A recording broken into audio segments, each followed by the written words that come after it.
Megumi is infamously known as the potential man in the Jujutsu Kaisen community, but what would have happened if Megumi had reached his full potential? Let's see what would have happened if Megumi had tamed Mahoraga. After the events of the Goodwill Festival, Megumi has been feeling powerless. He wasn't able to defeat Hanami, the special grade plant spirit, while Yuji could. How could he save his sister if he was so weak? Megumi in this timeline acts upon these feelings by asking Gojo to help tame the Shikigami he hasn't tamed yet in the 10 Shadows. Gojo, of course, being the strongest, agrees. Megumi is able to tame the round deer, tiger funeral, and even piercing ox. As Megumi was about to summon Mahoraga, Gojo stops him. Gojo tells Megumi that he will not help him overcome Mahoraga as he has to do it on his own. Megumi could tell that Gojo had another reason for saying this besides wanting him to be more independent. Was Gojo actually scared that he could be defeated by Mahoraga? The baseball episode goes the same, with Megumi still sacrificing himself to get his teammates on the bases by bunting the ball. As we reach the end of Season 1, Megumi is still separated from Nobara and Yuji after a weird portal just sucks him in. Megumi gets mad at himself for losing them, even with his training.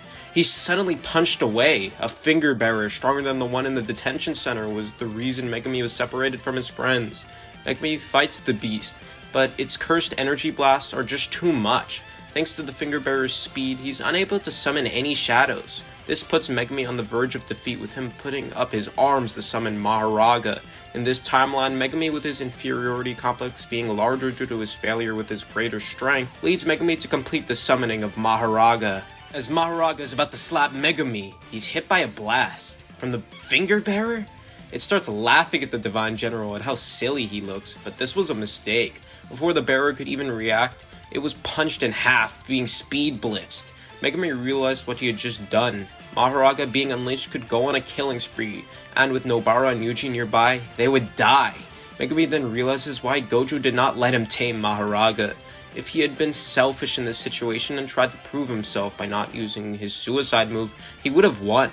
Gojo wasn't scared of Mahoraga. He was worried that Megumi would not be able to control Mahoraga when he was not around. Megumi resolves himself to stop Mahoraga from leaving. Mahoraga, after stomping on the corpse of the spirit that disrespected it, turns to see Megumi with the hand signs needed for domain expansion. Mahoraga's eyes widen as the Chimera Shadow Garden would bloom. Mahoraga is held down by Toads and Tiger Funeral, leaving it to be hit by Max Elephant's water.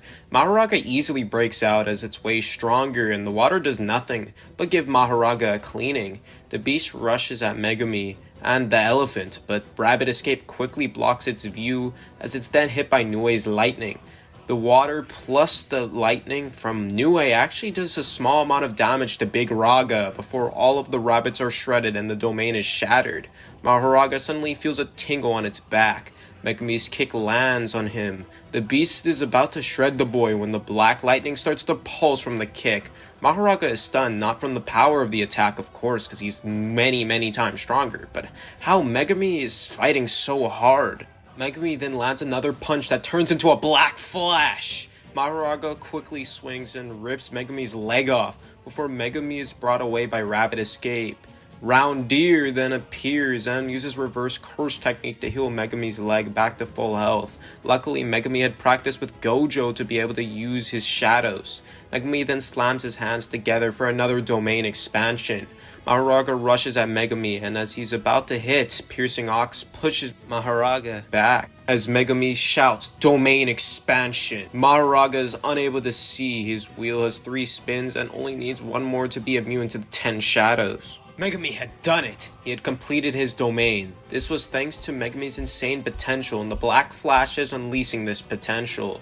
Mahoraga is hit by Nue's lightning as the light from the lightning allows for it to see where Megumi was. It rushes at Megumi when it is attacked by the divine dog Totality. The dog's claws bounce off of Mahoraga with it barely landing a scratch. Mahoraga slams its fist into the domain, causing it to shatter due to how unstable this new completed domain was.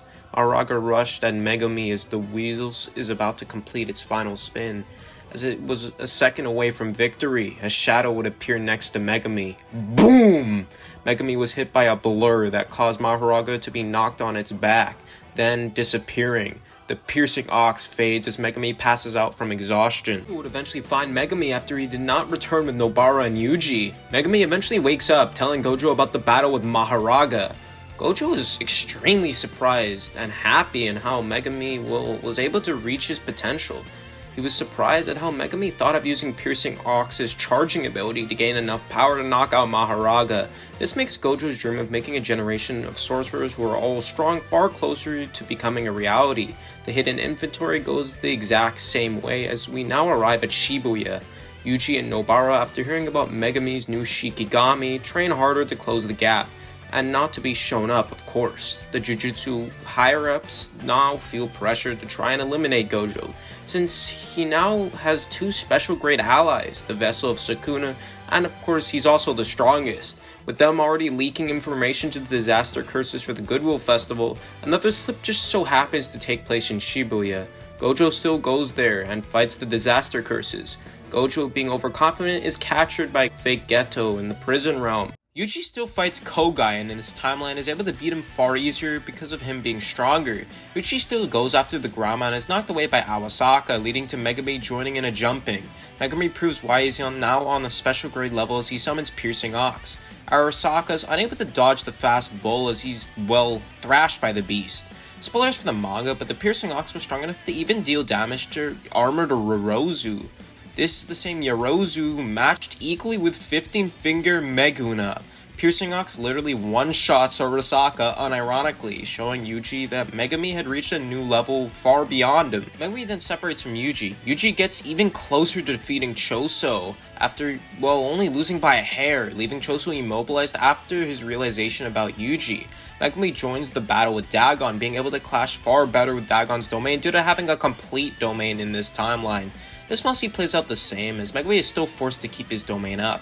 After Toji's devastating defeat of Dagon, he still goes after his son. The battle begins with Megumi summoning Nue to shock Toji. Toji easily dodges before landing a brutal combo of punches which slams Megumi back. Megumi then summons Rapid Escape, as Toji's sight is completely blocked. Toji cuts through the rapids, but is suddenly bashed in by the Piercing Ox and then flung back, before being hit by Nue's lightning within the air. Toji, surprised, is forced back to brace himself as he slams through the window, landing on the ground with a thump. Toji gets up, only to be attacked by Tiger Funeral. Toji dodges before slamming a fist into the giant tiger, launching it through a building. Suddenly, water bursts from the building as it falls on Toji. Lightning surges through as Toji quickly punches the air, allowing for the wind pressure of the punch to knock away the lightning water. Suddenly, a crashing sound bursts as Megumi had reached the street where Toji was. Megumi was riding the Piercing Ox to tank the fall, and now to rush at Toji. Toji quickly spun a roundhouse kick that slammed it to the ox, dispersing it. Toji was surprised to feel a tingle on his back as Megumi had jumped off the ox at the last second before landing another attack on Toji. A punch. This punch turned into a black flash, which sent Toji skidding back. Megumi was surprised as Toji tanked it with no damage, only a hole in the back of his shirt. Megumi realized that he had to pull off his trump card, preparing Mahoraga. Toji finally realizes who Megumi is, and, happy that Gojo kept his word, kills himself. As Jogo finds both Yuji and Choso knocked out, he also sees two young girls. He kills them, but this awakens someone. Yuji slams a kick into Jogo's head. This launches the curse through a wall. This stronger Yuji was able to awaken from unconsciousness due to being stronger, allowing him to take less damage from Choso and recover faster. Jogo took serious damage as he used the reverse curse technique to heal the whiplash he just got from Yuji's kick. The two girls then suddenly go back to full health, introducing themselves quickly to Yuji as Niniko and Naniko, and their goal to trying to give Geto, their father figure, a proper burial. Jogo finally returns as magma starts to burst right at him. Yuji quickly grabs onto the two girls and jumps away from the magma to a higher floor. Choso, hit by the powerful magma, awakens, nearly killed by the attack. The Geto sisters explain their curse technique as Yuji maneuvers the magma shooting at them. Jogo holds back as he wants to bring back Sukuna, but is still impressed at how Sukuna's vessel was almost as fast as he was. Jogo just barely dodges a piercing blood as Choso reveals himself burned and bloody. Jogo looks actually a bit regretful as he accidentally hurt someone who was part curse, but he set himself to defeating anyone who gets in his way. Jujustu calls out to Jogo saying that he will not let him kill his own brother. Jogo looks confused, but starts by unleashing a wave of magma that causes the building to crumble. Yuji looks surprised at Jujustu attacking Jogo as he thought they were working together, but this gives him a chance to jump to another building, right as the one they were just in was consumed by lava. Yuji set the two girls down as they were a little embarrassed, but Yuji was only focused on defeating Jogo. He asked if Naniko's photo ability can work on others as he needs her to stop Jogo from using his domain. Yuji asked Naniko if she could use her power to actually float Naniko so she wouldn't be hit by a stray attack from Jogo. Jogo continues to overwhelm the weakened Jujustu as his magma easily consumed the blood and forces Jujustu to do his best to dodge. As Jogo is about to finish the battle with his domain, his hands suddenly move as he is then hit by a Yuji in his head, nearly beheading the curse. Jogo finally puts the pieces together as he asks if Yuji is Choso's brother. Yuji looks confused, but Choso explains the lore of Noritoshi Kamo, as well as the death paintings. Jogo, initially planning on attacking while he talks, actually doesn't due to all the juicy information he was getting about fake Geto. Yuji and Choso prepare to work together against Jogo as Jogo forms the hand signs for domain expansion. Yuji is still really confused, but remembering the plan he made with the girls, still decides to attack Jogo. Jogo tries to use his domain, but his hands separate again, allowing for Yuji to land a punch. This gives Choso the chance to land a piercing blood, which blows Jogo's arm off. Jogo heals it and is able to outspeed Yuji, dodging his punch and landing a fiery blast which burns Yuji's arm as he is launched back. Jogo attempts to knock out Yuji but is forced to dodge a piercing blood from Choso. Jogo, now irritated, starts to use some of his true power as he jumps onto a building before then creating building-sized lava hands and picking up two buildings. He then throws the buildings at the brotherly duo as the trees are filled with magma. The two jump off the building to dodge as they start to be consumed by the magma. Yuji and Choso now are overwhelmed, forcing Choso to use blood to block the magma, while Yuji, being inspired by a couple animes he had seen, smashes the ground so it could take the brunt of the magma. The two are barely able to survive, but that leaves them wide open to Jogo to attempt to finish them. As Jogo is about to burn them, he is suddenly in the magma. A female scream of pain was heard, with Jogo noticing the knocked out woman in the air that he had actually already killed. He jumps out of the lava before realizing that she was why he could not use his domain. He quickly gets into position to use his ultimate move as Yuji and Choso try to attack him.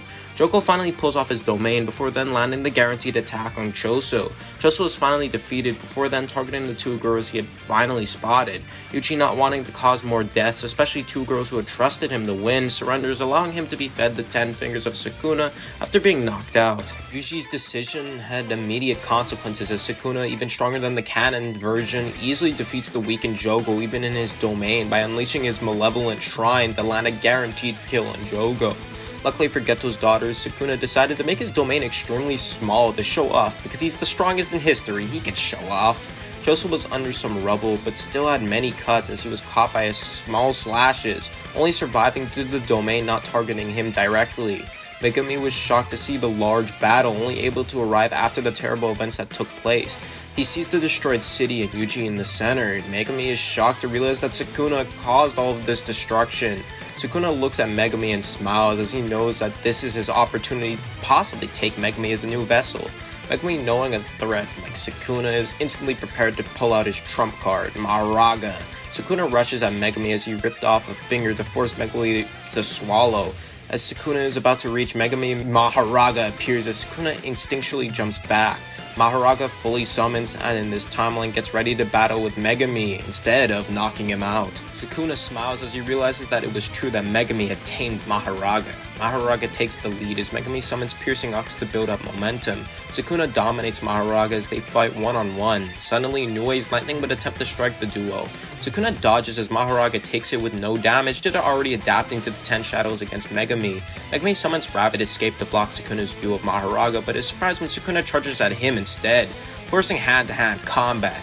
Megumi uses the strength he gained from the Black Flash from Toji as well as his father's fighting techniques to try and keep up with Sukuna, but Sukuna just batters him, as the strength gap, even though it's smaller than the original, is still pretty large.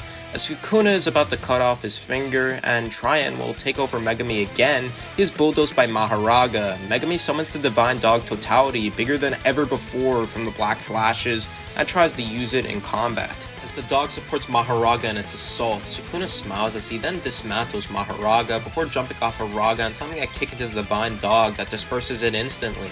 Maho regenerates before trying to punch Sukuna. Sukuna blocks, but is surprised as he feels a punch on his back as Megumi had hidden the shadow of the divine dog. Megumi gets kicked by Sukuna, which actually shatters all of Megumi's ribs before then being knocked back by Mahoraga. Randir appears as it uses its positive energy to heal Megumi with RCT. Megumi knows that he will only have one shot at what he was planning as he then prepares his domain. Sukuna kicks Mahoraga away as he then smirks at seeing Megumi truly now having the selfishness needed to be a powerful sorcerer. Megumi's Chimera Garden bursts as the shadows consume Shibuya. Sukuna pulls out his domain as the two clash. Mahoraga is consumed by slashes which overwhelm it due to not adapting to the slashes earlier, at least not having enough time yet. Sukuna easily wins the clash until suddenly it shatters as Piercing Ox had been charging since the start of the battle and had broken the strongest domain in history. Sukuna is surprised as now he is trapped in Megumi's domain. The shadows burst out and try to hold down Sukuna. Mahoraga tries to strike, but Sukuna laughs as he activates something he wouldn't need until far later in the series. Hollow Wicker Basket, Sukuna's version of Simple Domain. This allows Sukuna to escape the grasp of the shadows and avoid the sure hit of Mahoraga. Sukuna then quickly switches to the hand signs of Domain Expansion, as he is one of the only people who can actually use multiple domain expansions and not have cursed energy burnout. The second clash begins, but Sukuna easily wins before dealing critical damage to Megumi. Megumi has been defeated as Sukuna is about to switch by ripping off his finger, but he feels Yuji taking back control, still turning Yuji to destroy Shibuya just like the canon. While Yuji is stronger, it isn't enough to change much. Nobara in this timeline can actually defeat Haruta just barely thanks to being stronger. This allowed her to do even better against Mahito. Nanami, Maki, and Naobito are still defeated. Nanami is still killed by Mahito, and Yuji is not strong enough to change much in the fight with Mahito, even though Nobara is not able to be saved as Mahito still pops her head right open. As Mahito is defeated, fake Geto would arrive. Magma bursts as Yuji dodges, confused on how Geto had Jogo's powers. Geto was able to consume a piece of Jogo that was chopped up by Sukuna's domain since, well, he wasn't burned alive in this timeline. Fake Geto then absorbs Mahito. Choso is unable to join the battle with the Kyoto students due to, well, being very injured from the fight with Jogo. Miwa still attempts her full power slash and Fake Geto, but it just fails spectacularly as she's then nearly hit by a Mahito powered Uzumaki. Very overkill. Kusakabe blocks it, but when Urame arrives, he frees everyone. Geto then creates an Uzumaki powered by Jogo as the flames would attempt to consume the frozen team. Yuji breaks out and attempts to block the attack. The ice on Yuji melts as he grabs the attack. He is easily overwhelmed, but as he is about to be consumed, the attack is suddenly stopped. Yuki arrives, and they prepare to take on Fake Geto. After the events of Shibuya, as well, Geto left after activating the culling games, both Megumi and Yuji are put up for assassination, with Yuta Kotu deciding to be the executioner. What will happen next? Will Yuji and Megumi be able to stop Yuta, or will they be killed? If you want me to cover these events from the manga, then get this video to 100 likes. Thanks for watching, and remember to subscribe if you enjoyed the video, because I have way more coming just like this.